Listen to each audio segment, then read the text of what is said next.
Issey Miyake is an anomaly in the world of design and of men. The Japanese fashion designer not only shifted social perceptions on clothing, he pioneered the technology that made this shift possible, and did so without forgoing the heritage of the craft. A survivor, inventor, philosopher, and anthropologist who seeks to question the nature of a universal public as it navigates the modern world, who more importantly would have us questioning it too. He's an artist, he's a real artist. He uses fashion as his media, as his vehicle to communicate his feelings. But I don't consider him a fashion designer at all. Issey Miyake, originally named Miyake Katsumaru, was born on April 22, 1938 in Hiroshima, Japan. He rarely discusses his childhood, and for good reason. His mother and family were killed when the first atomic bomb was dropped on Hiroshima when he was only a child. I mean, it's hard for me to imagine what it was like, but however, actually, as I mentioned before, I heard about the era, from my era, like 1940s, particularly straight after the Second World War, what it was like from my parents, my grandparents, relatives who lived through it. Basically, they're nothing. Basically, there were a shortage of, the food. So, you've got to survive, and if you have nothing, and then if you have a shortage of everything, then it really forces you to be inventive, really. I think perhaps that's where inventiveness of Issey Miyake comes from. Like, he's a true creator. Ever since this tragedy, Miyake has only ever looked forward, preferring to think of things that can be created, not destroyed, and that bring beauty and joy. Today he is renowned for pioneering Japanese design and combining Eastern and Western elements in his craft. He has no boundary. He really finds the material and the shape which is really necessary for a human being. He is combining and integrating Oriental concept, the Western concept, and creating new hybrid product. Miyake assembled his first collection named The Poem of Material and Stone, while studying graphic design at the Tama Art University in Tokyo, and graduated in 1964. In 1965, Miyake moved to Paris to study haute couture at the Chambre syndicale de la couture parisienne. His career began in 1966, working as an assistant designer at French design house Guy Laroche, and for a period with Hubert de Givenchy. During his tenancy in Paris, he also witnessed the 1968 Paris riots. France, May 1968. A nation of strikes, of violence. A country paralyzed across its length and breadth. The simmering of unrest amongst its student population rapidly boiled, then boiled over. Citizens from every walk of life, from every class, became involved. Unrest, which had lurked beneath the surface, spilled into the open. France had been brought to its knees by a disenchanted majority who wanted more money, better working conditions, and a shake-up in the social system. Which sparked his interest in creating clothing for a universal public. I think he has a concept about togetherness and connection, and he shows that through the clothes. We are all one, we are all united, and I think he really put that into his work, as well as he used the earth to actually design some of his clothes, which is very beautiful. It's a really, really nice show. I'm excited.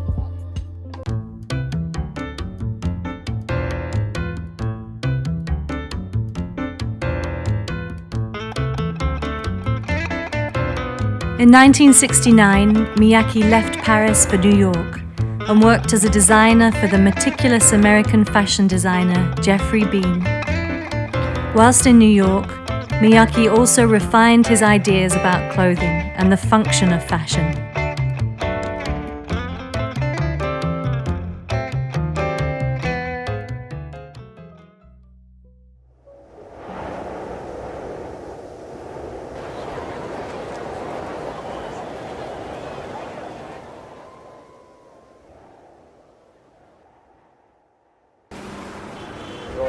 Clothing means in Japanese fuku. Then fuku means happiness. And probably I'm trying to make fuku and happiness for people and for myself too.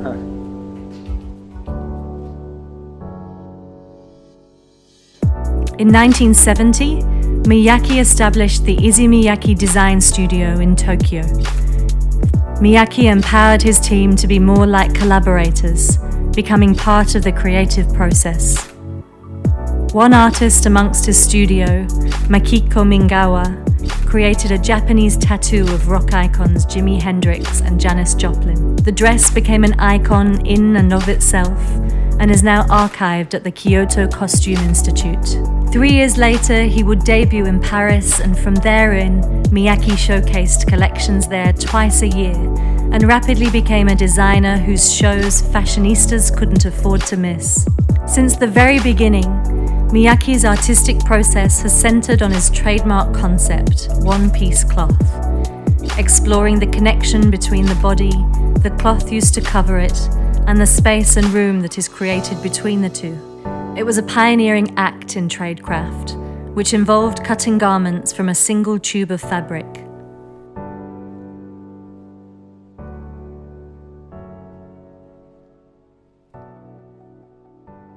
Like kimono,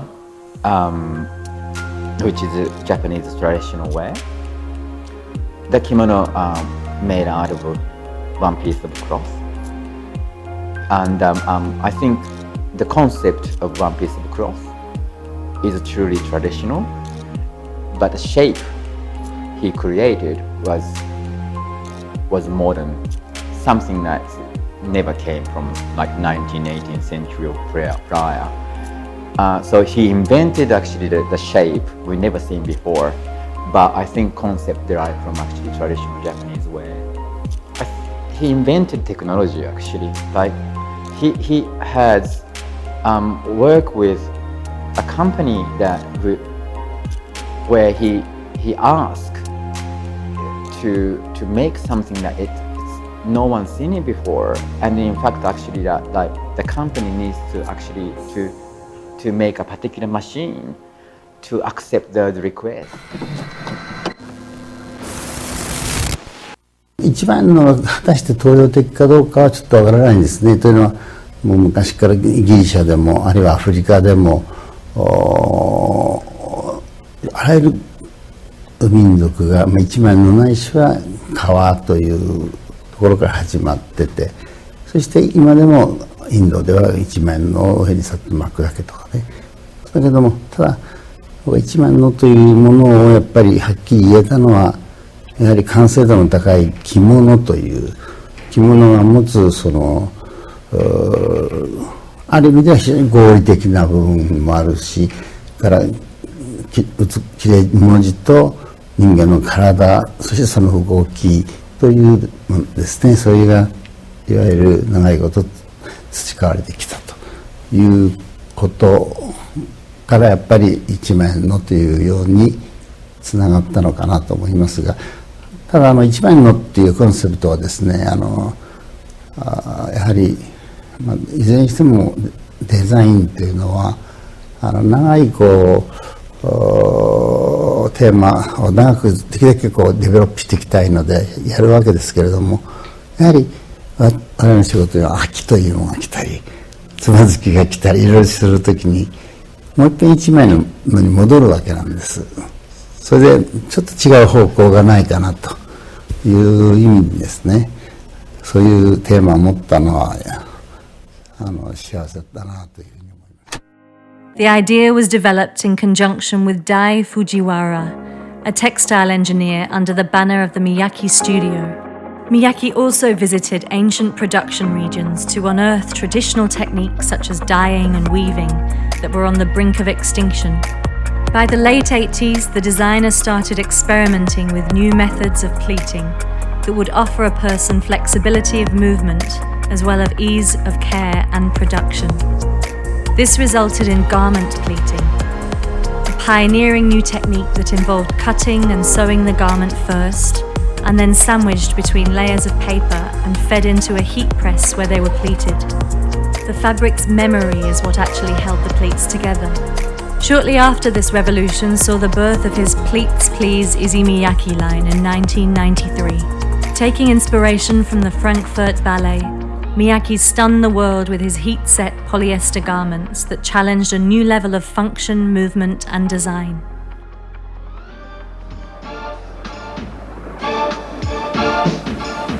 A design dialogue between fabric and form found its natural expression in dance. You see, design which is worn by the human body moves, which creates something in itself. But our search is to actually make fabrics and shapes that transform, creating a beautiful world of movement. I guess Issey was told about me. Yeah, I mean, I knew who Issey was long before that. Yeah. But he came then to a performance in Frankfurt one night and just showed up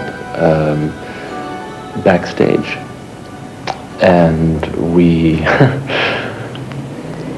we talked, and then eventually he would come to Frankfurt every now and then and come with all sorts of clothes from his collections in garbage bags. And we go up to the hotel room and with some of the dancers, and we would just try things on. Issey Miyake is such a master. I mean, when I see his creation, say for example, the way he pleats garment, it's beyond what you imagine, like what one could actually design. I dare compare myself to someone like Issey Miyake. Miyake, who had been a keen sportsman, had always had a fascination with functionality and utility, which has bled through to his design process. In 1992, he applied his authority of movement to the official uniform he designed for the Lithuanian Olympic team in Barcelona. In the same year, Miyake launched its famous perfume, L'Or de Issey, which quickly became a commercial hit. In 1994, L'Or de Issey pour hommes, for men, dropped into stores, and since then the scents have evolved year on year.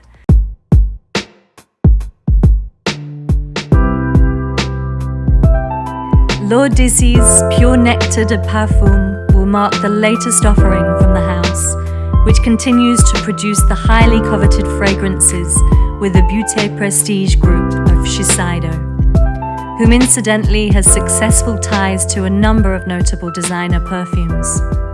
The sensory element the fragrances add to Miyake's design field play a strong component in the longevity and success of the house. I'm Anne Ayo, the perfumer of L'Or d'Issey, the new Issey Miyake feminine fragrance. Surprise, nature, and imagination. The word drop was very key, with the main idea of revealing what is invisible to the naked eye. Round, of course. Like the bottle, I created a round structure enveloping fragrance with a very Miyake-like texture.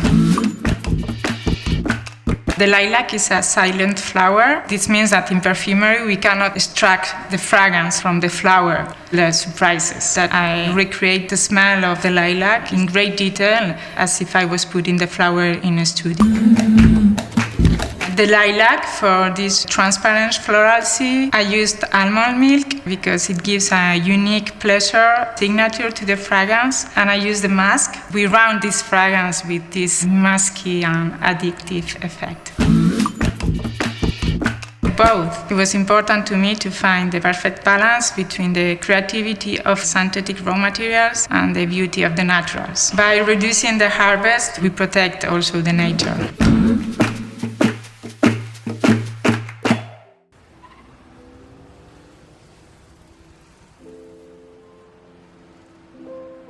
In 1998, the Cartier Foundation dedicated an exhibition to Issey Miyake in Paris, touting him as the most fascinating designer of our time. Miyake assisted the exhibit, entitling it Making Things. The simple act of sharing his process was considered a groundbreaking curatorial move. True to his form, the artist shared the light with his collaborators, highlighting his work on Pleats Please with artist Yasumasa Moriumura,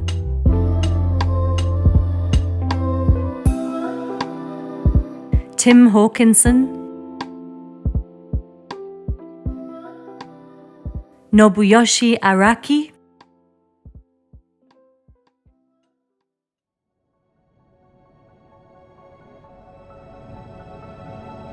and Kai Guo Kwang.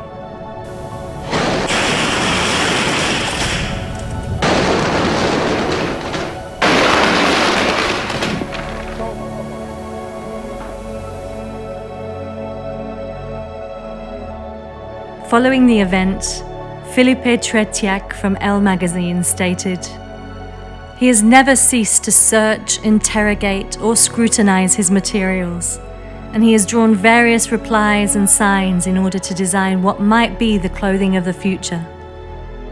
A tailor of the wind, a poet of delicacy, an architect of a feather-light armor for the next millennium."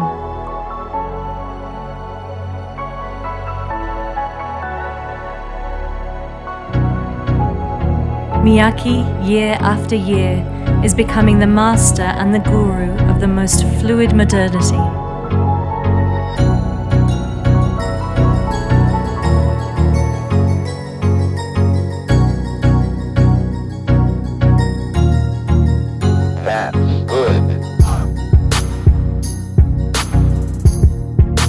Since 1999, Miyake has handed over the reins of his men's and women's wear collection, respectively, to his associate Naoki Takizawa and later to Dai Fujiwara, so that he could concentrate on other projects.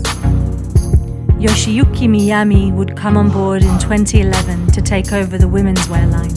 That being said, Miyake continues to oversee the overall direction of all design studio brands under the Miyake banner. Due to the fact that Miyake had long engaged his prodigies as equals in the creation, the succession was a smooth one. For spring 1999, Miyake's Epoch line further explored his earlier work with one-piece cloth. Following its release, the famed Japanese artist Yayoi Kusama added her signature polka dots to the designs at an event held by the Cartier Foundation in 2000. In 2006, the collection became a permanent fixture at the Museum of Modern Art.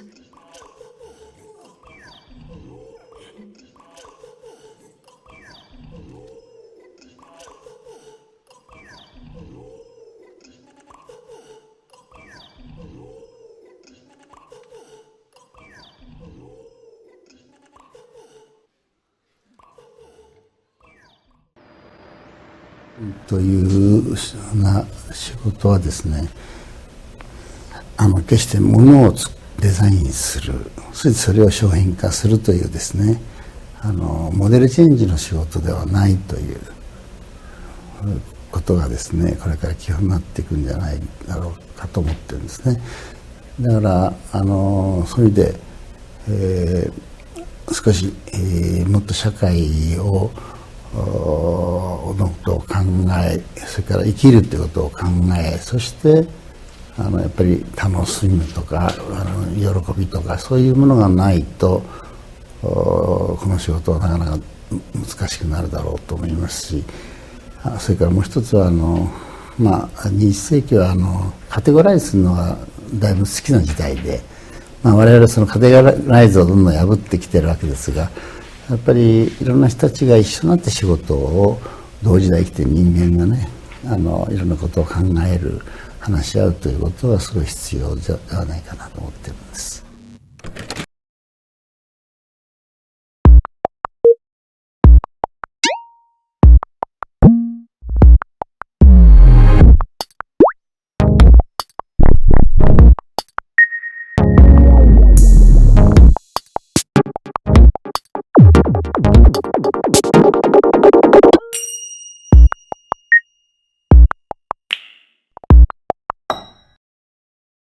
Miyake's 46 years as a designer were celebrated in Tokyo's National Art Center. The Vale Issey exhibition, the work of Issey Miyake, was presented along with a publication from Taschen, chronicling the genius and the contribution of the then 77-year-old.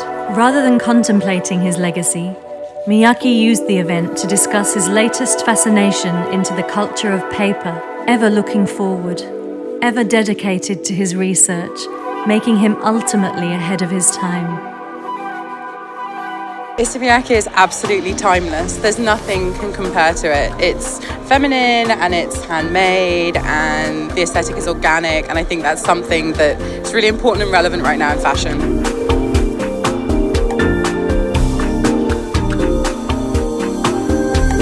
I think Issey Miyake get inspiration also from architecture, and they choose such a different place to host the show. It's a perfect match. I like it because it's very unique. It's a joy of life. It's easy care, it's like flexible, it's practical. I'm expecting two words, dug. It's new material and it's made of something that adapts to your body. I think this kind of path that the designer and the house and the new designer has settled down since decades, it's still relevant and good to wear.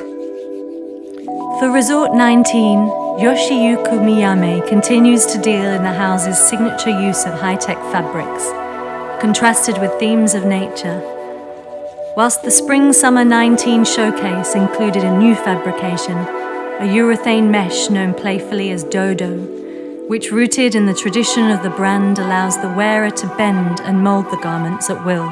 The collection came just before the November announcement of a new president to preside over the Issey Miyake brand. The internal promotion went to Takahiko Ise, a fashion veteran who has served 20 years with the label and headed up its production.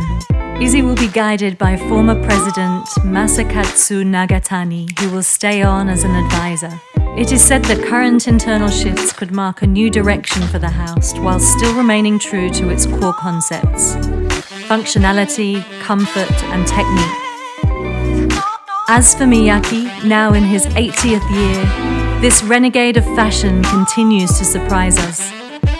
In presenting his latest Dodo collection, Miyake remarked, "The history of mankind has been made by hands. Certainly this is true for Miyake."